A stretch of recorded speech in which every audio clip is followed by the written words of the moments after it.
नमस्कार, मैं हूं आपके साथ गौरव राजेंद्र। बुलेटिन की शुरुआत करते हैं। छत्तीसगढ़ भाजपा प्रदेश प्रभारी नितिन नवीन आज छत्तीसगढ़ प्रवास पर हैं। आपको बता दें कि पिछले कुछ महीनों से छत्तीसगढ़ में भाजपा सदस्य अभियान चला रहे थे। आपको बता दें कि जिसे लेकर भाजपा ने आंकड़े जारी करते हुए 60 लाख से ज़्यादा नए सदस्य जोड़ने की बात उनके द्वारा कही गई है। और इसके साथ ही उन्होंने कहा कि आज भाजपा सदस्यता समारोह कार्यक्रम कर रही है, जिसमें कई बड़े फैसले लिए जा सकते हैं। और इसके साथ ही उन्होंने नगरीय निकाय चुनाव और पंचायत चुनाव को लेकर कहा कि निकाय चुनाव और पंचायत चुनाव के लिए बैठक आहूत की गई है और जिसमें वरिष्ठ नेता और सदस्य, वरिष्ठ कार्यकर्ता मौजूद रहेंगे। उन्होंने कहा कि 1 साल भाजपा सरकार को पूर्ण नहीं हुए हैं, फिर भी विष्णुदेव साय सरकार ने उससे पहले ही तमाम बड़ी घोषणाएं पूर्ण कर ली हैं। आगे उन्होंने कहा कि आने वाले समय में नई रणनीति बनाई जा रही है और भाजपा इसमें जीत दर्ज करेगी। तो वहीं 60 लाख सदस्य पूर्ण होने पर प्रदेश अध्यक्ष किरण सिंह देव सहित तमाम वरिष्ठ नेता और कार्यकर्ताओं का अभिवादन किया गया।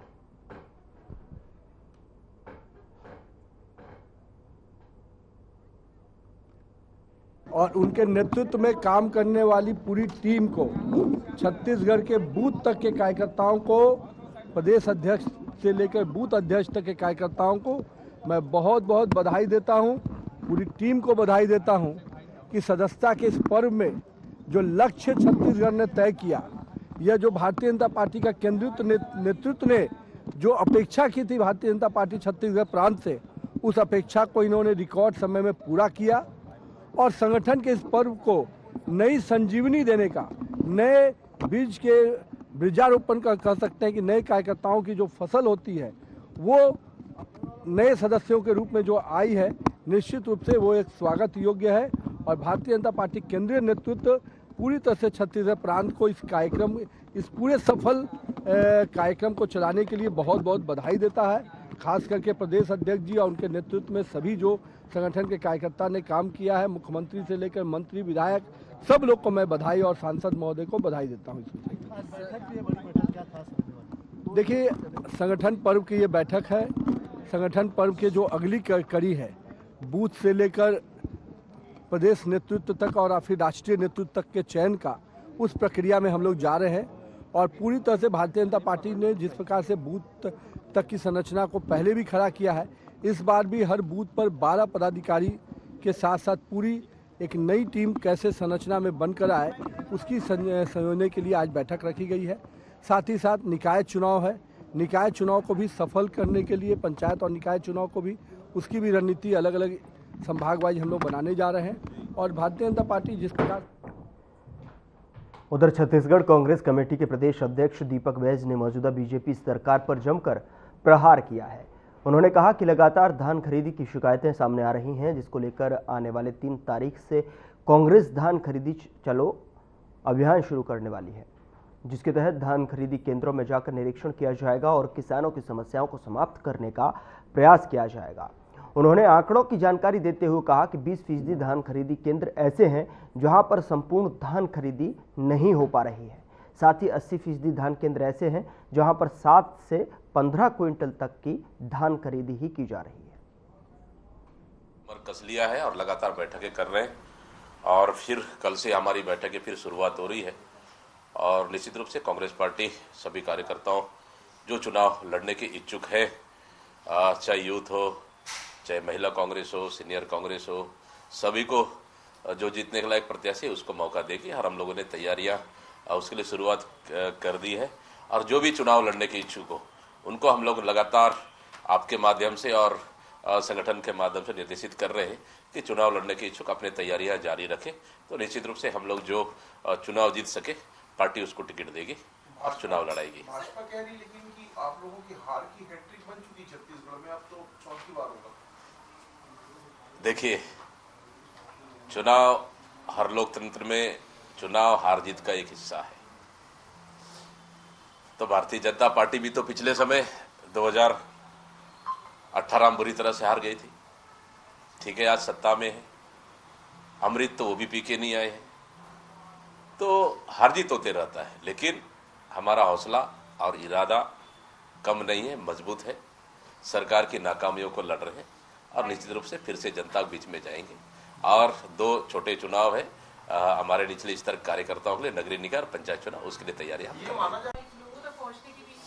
बिल्कुल बिल्कुल। लोग संविधान रक्षक दिवस मनाने का ऑल इंडिया कांग्रेस कमेटी ने पूरे देश भर में निर्णय लिया है और सभी प्रदेश कांग्रेसों को उन्होंने सर्कुलर भी जारी किया है। निश्चित रूप से आज हम लोग पूरे प्रदेश के लिए जो AICC का निर्देश आया है और उसमें 60 दिन के अंदर 5 बिंदुओं पर हम लोग को जनता के बीच में जाना है, उसके लिए हम लोगों ने आज संभवतः सर्कुलर जारी कर देंगे और तमाम वरिष्ठ नेताओं को जवाबदारी भी देंगे और स्वयं मैं भी जाऊंगा।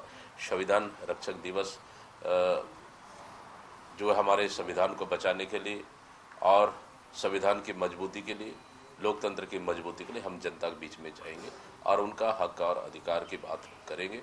और साथ ही साथ दोनों नगरीय निकाय की चुनाव भी तैयारियां चल रही, दोनों हमारे एक साथ हमारी तैयारियां रहेगी, संविधान रक्षक दिवस भी और नगरीय निकाय चुनाव भी। देखिए गलत है, मैं समझता हूँ कि एक बेरोजगार और कोई अपने परिवार की रोजी रोटी कर कमाने अपने परिवार को पालने वाले अगर सड़क किनारे जगह देखकर अगर कोई ठेले गुमटी अगर लगा लिया है अपने परिवार के लिए, गलत क्या है? कम से कम चोरी और डकैती तो नहीं कर रहा है, उससे तो अच्छा है कि ईमानदारी से काम तो कर रहा है। सरकार के पास लोगों को रोजगार देने के लिए तो कोई साधन है नहीं और 1 लाख नौकरी का वादा किए। उधर महासमुंद नगर पालिका अध्यक्ष राशि त्रिभुवन महिलांग और पूर्व पार्षद के बीच में हुई मारपीट का मामला गर्मा गया है। स्थानीय कांग्रेस भवन में नगर पालिका अध्यक्ष राशि त्रिभुवन महिलांग ने प्रेस कॉन्फ्रेंस कर कहा कि वे मेरी छवि खराब करने और मेरे परिवार को बदनाम करने और मेरी बढ़ती लोकप्रियता से भयभीत लोगों की तरफ से राजनीतिक षड्यंत्र कर सुनियोजित तरीके से मेरे साथ नगर पालिका के अंदर मारपीट की और घटना की गई। और साथ ही आपको बता दें कि इसके साथ ही उन्होंने कहा कि उनके परिवार को बदनाम करने की नीयत से और आने वाले नगर निकाय चुनाव में मेरी छवि को धूमिल करने का प्रयास किया जा रहा है।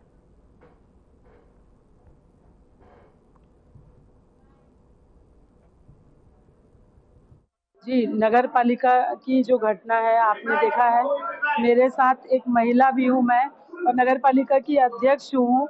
उसके साथ पंकज साहू नामक व्यक्ति ने पालिका में आकर के फाइल चोरी करना और जो फाइल को चेक कर रहा था उसके विरोध में मैंने उनसे विरोध भी नहीं कहना चाहिए, मैंने उनसे पूछा था कि आप किस काम से आए थे, आप ये पकड़ के क्या जा रहे हैं।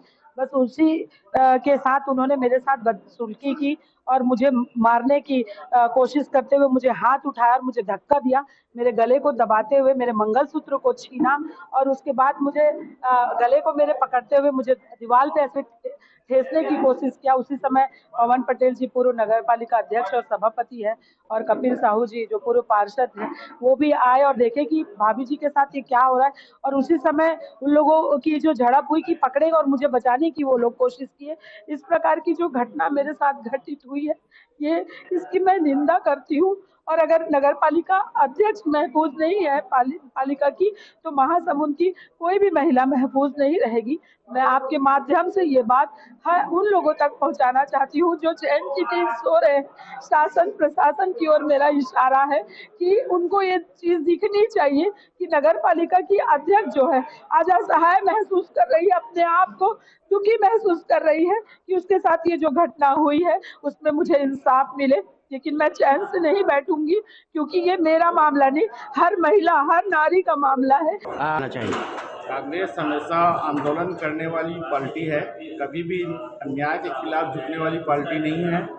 हमारे जो अध्यक्ष हैं राशि महिलांग जी, उनके साथ जो दुर्व्यवहार और मारपीट किया गया है उसके न्याय के लिए हम जी तोड़ मेहनत करेंगे, धरना प्रदर्शन करेंगे, आंदोलन करेंगे। हमारे माननीय प्रदेश अध्यक्ष दीपक बैद जी को इस बात का संज्ञान है, उन्होंने राज्य स्तर पे इस मुद्दे को उठाने का बात कहा है और हम भाजपा सरकार के दबाव में जो प्रशासन है या किसी नेता के दबाव में प्रशासन है तो हमारी तो आदत है आंदोलन करने का, हम आंदोलन करके न्याय दिलाएंगे और जो राशि महिलाओं के खिलाफ अन्याय हुआ है उसको न्याय दिलाने का पूरा कोशिश करेंगे और आंदोलन करते रहेंगे। देखिए कि इनका सत्ता रहता है और चाहते हैं कि वो कांग्रेस वाले को दबाने की कोशिश करते हैं, लेकिन कांग्रेस कभी दब के नहीं रही है। और पुलिस प्रशासन हो चाहे कोई प्रशासन, अगर वो गलत करेगा तो उसके खिलाफ हम अपना जो भी है प्रदेश स्तर में शहर के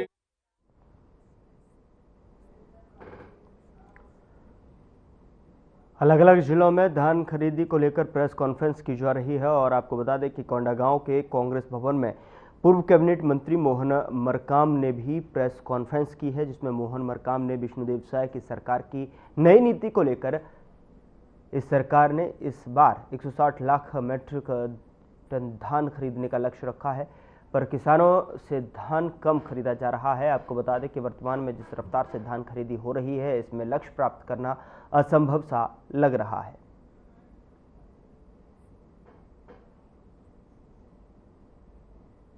जिस ढंग से बीज वितरण किया गया था वो किसान परेशान है। फिर से पोटास भी नकली पोटास बेचा जा रहा है। किसके संरक्षण में? सरकार के जनप्रतिनिधियों के संरक्षण में ऐसे लोग मतलब करते हैं, क्योंकि उनके इशारे पर इतनी हिम्मत किसी की नहीं होती। तो मैं यहाँ के निर्वाचित जनप्रतिनिधियों से कहना चाहता हूँ, ऐसे जो कर रहे हैं उनके ऊपर तत्काल कार्रवाई हो, FIR हो, उनके ऊपर कार्रवाई होनी चाहिए। क्योंकि आपने देखा होगा जो यूरिया का बोरा था पहले 50 किलो का हुआ करते थे, अब सरकार ने 45 किलो 40 किलो तक कर दी। इसमें भी किसानों के साथ मतलब आप छलावा कर रहे हैं। तो आप जो डबल इंजन की सरकार, किसानों की हितैषी सरकार जो 2022 तक किसानों की आय दोगुना करने की आप बात करते थे, आज किसान आप केंद्र में भी 11 सालों से भारतीय जनता पार्टी की सरकार है, राज्य में भी भारतीय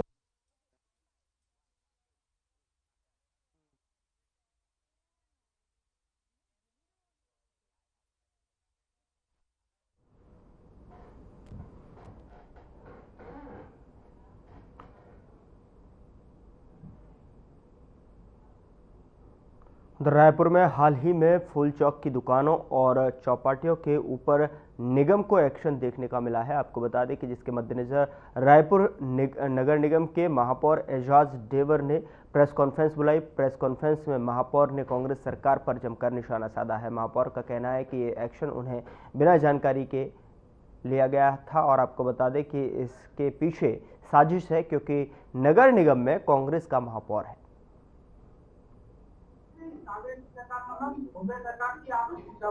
बहुत बढ़िया आपने बहुत बढ़िया आपने मुद्दे को आपने उठाया।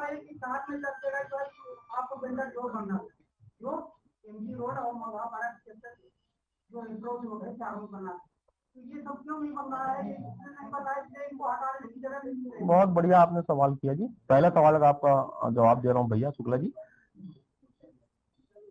जांच रिपोर्ट तो बनी, इसमें 5 लोग की कमेटी भी बनी। माननीय आशीष टिकरिया को इसका अध्यक्ष बनाया गया।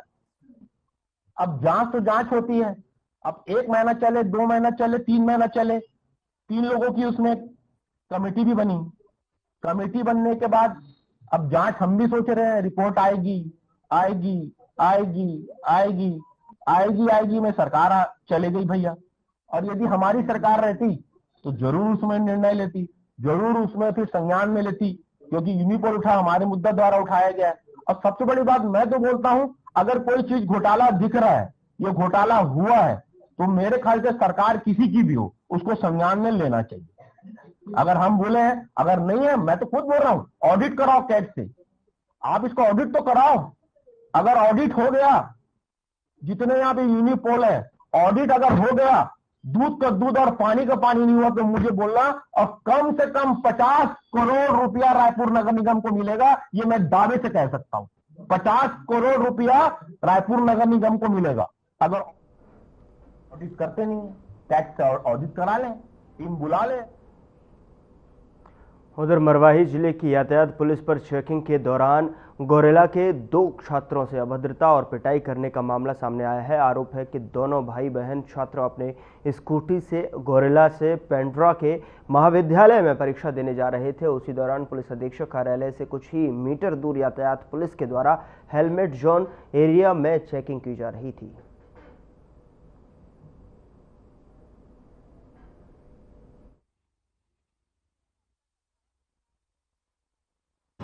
ये ट्रैफिक पुलिस वाले आप लोग आपके साथ मारपीट किए हैं, क्या घटना होगी, क्या मामला है? मैं हेलमेट नहीं पहना था तो मैं गाड़ी मोड़ा हूँ तो एक बूढ़े थे ऑफिसर थे, वो मेरी गाड़ी को पकड़ लिए और एकदम खींचने लग गए और गाड़ी एकदम हिला रहे थे। तो बगल में खंबा था तो गाड़ी को इतनी जोर से लाई कि मेरे को एकदम खंबे से चोट लग गई। हाथ में पूरा मेरी हड्डी पूरा यहाँ पर चेहरे पे। तो कहाँ पे चोट लगी? ये यहाँ पर तो हाथ में भी लग गई है।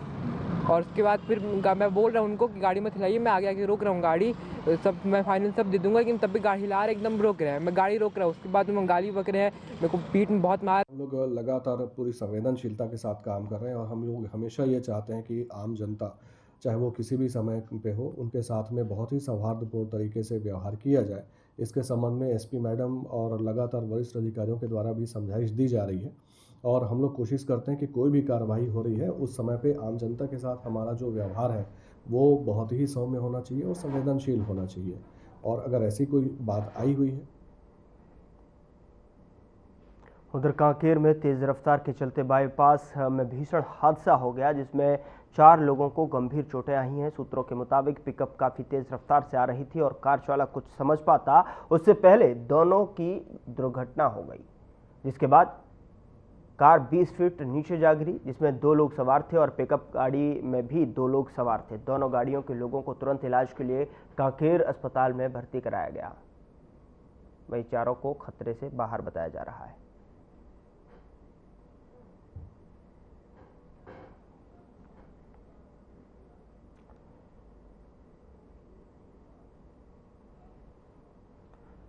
उधर जमीन मामले के विवाद को लेकर बलरामपुर जिले के जामंतपुर में 2 पक्ष आपस में लड़ते लगे और आपको बता दें कि एक पक्ष का कहना है कि हम इस जमीन पर जो है 30 साल से घर बनाकर निवास कर रहे हैं, हम अपना पुराना मकान तोड़कर और बड़ा मकान बनाने लगे तो कुछ लोग आकर विवाद करने लगे। उन्होंने कहा कि हमने इस मामले की शिकायत पुलिस से की मगर पुलिस ने उनकी बात नहीं सुनी। उन्होंने पुलिस पर गंभीर आरोप लगाते हुए कहा कि हम पुलिस से जान बचाने की गुहार लगाते रहे।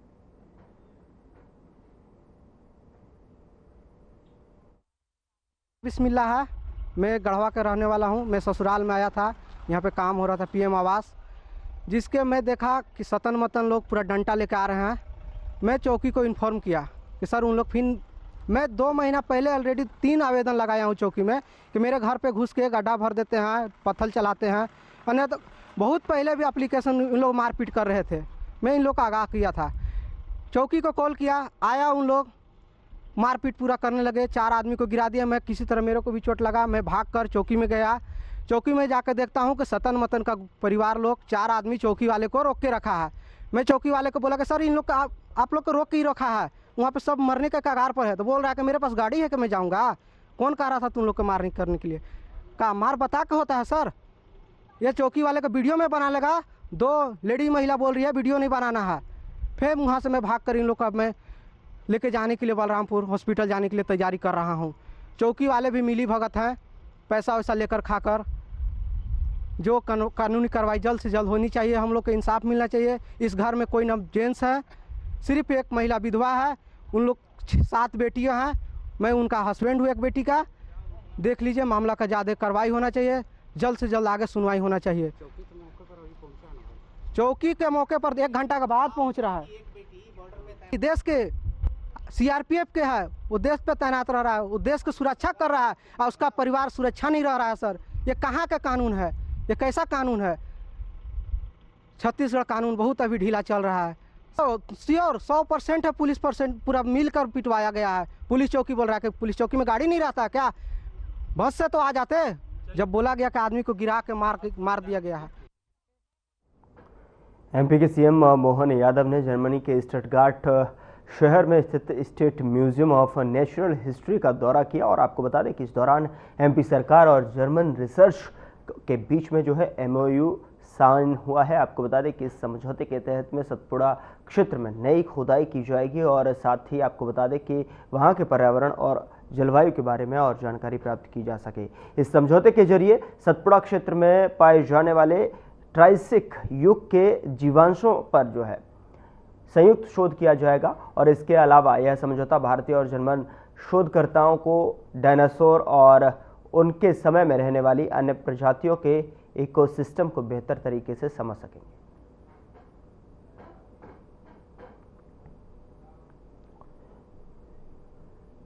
उधर केंद्रीय मंत्री शिवराज सिंह चौहान ने कहा कि हम अपनी लाडली बहनों के साथ में, यह खुशी की बात है कि सभी बहनें केंद्र सरकार और राज्य सरकार की योजनाओं का लाभ उठा रहे हैं और उन्हें केंद्र सरकार की लखपति दीदी योजना का भी लाभ मिल रहा है और हमें संकल्प लिया है कि रायसेन में कोई भी दीदी ऐसी न रहे जो आजीविका मिशन से न जुड़ी हो।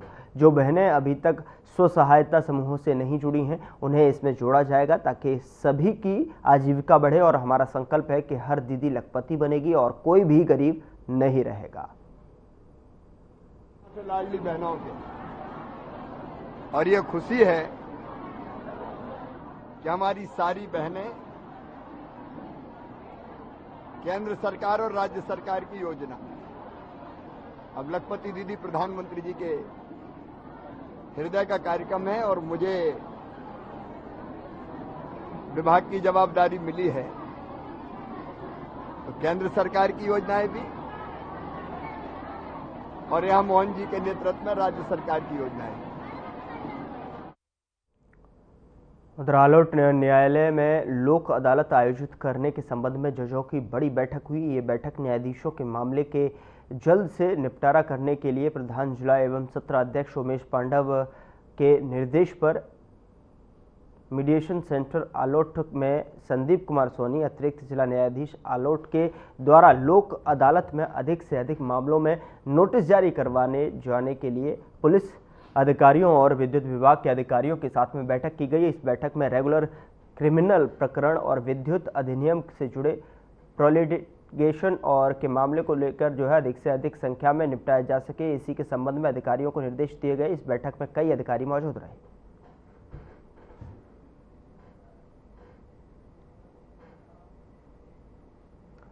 उधर आपको बता दें कि पुलिस मुख्यालय भोपाल के निर्देशन में महिला अपराध रोकने एवं बचाव हेतु सभी थाना मुख्यालय में जागरूकता अभियान चलाए जा रहे हैं और इसी क्रम में अमरावंद कला स्कूल की क्षेत्र छात्राओं को बाड़ी थाने का और एसडीओपी कार्यालय भी भ्रमण कराया गया है। इतना ही नहीं, छात्र छात्राओं को बताया गया कि कहां एफआईआर लिखी जाती है और कहां माल जब्ती कर रखा जाता है और कहां अपराधियों को बंदी गृह में रखा जाता है। छात्र छात्राओं को थाने में संबंधित जो है सभी जानकारियां दी गई। वहीं दूसरी ओर अदिति सक्सेना ने महिला बाल विकास अधिकारी एवं आंगनबाड़ी कार्यकर्ताओं और छात्राओं को घरेलू हिंसा के बारे में जानकारी दी और साथ ही रोकथाम के उपाय भी बताए।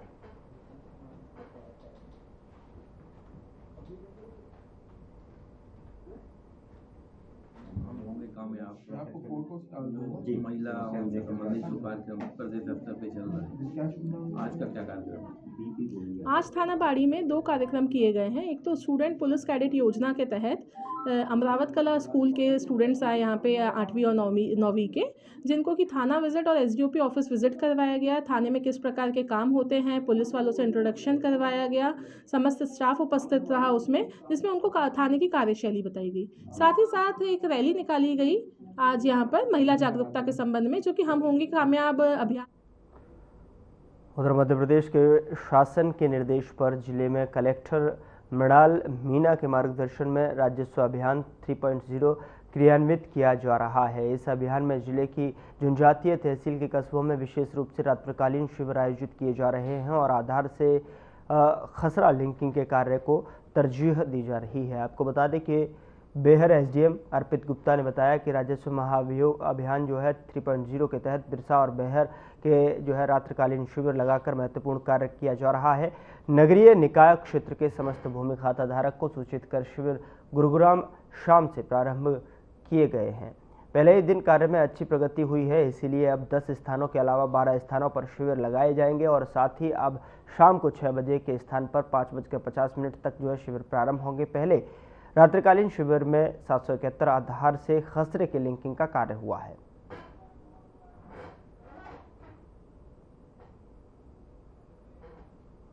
उधर छतरपुर से एक गंभीर मामला सामने आया है। आपको बता दें कि एमए के छात्र ने एक युवती को गोली मार दी है। मौके पर ही युवती की मौत हो गई और ये बताया जा रहा है कि थाना सिविल लाइन क्षेत्र का, जहां सतई रोड पर स्थित है, नीलेश लखेरा के मकान में तीसरी मंजिल पर किराए पर रहने वाले महाराजा कॉलेज के एमए के छात्र ने सचिन यादव ने एक युवती को गोली मार घटनास्थल पर ही युवती की मौत हो गई। सूचना मिलते ही पुलिस अधीक्षक Agam Jain, additional SP Vikram Singh, CSP Aman Mishra सहित टीआई वाल्मीकि चौबे मौके पर पहुंचे और मामले को लेकर एसपी अगम जैन ने बताया कि सिविल लाइन थाना अंतर्गत युवती की गोली मारकर हत्या करने का मामला प्रकाश में आया है।